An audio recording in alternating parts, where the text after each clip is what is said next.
Grabe, kakaiba si China. Alam mo bang merong isang train sila na dumadaan lang sa mga normal na kalsada? Normal na kalsada, yes.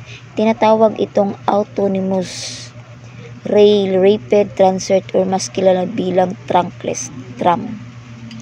Parang tren ang isang hitsura pero wala itong riles.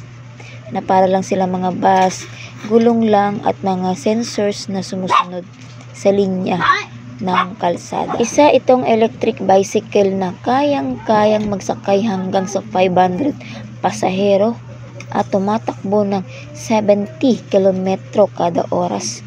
At ang pinakaastig dito, pwede itong mag-charge ng 30 second lang.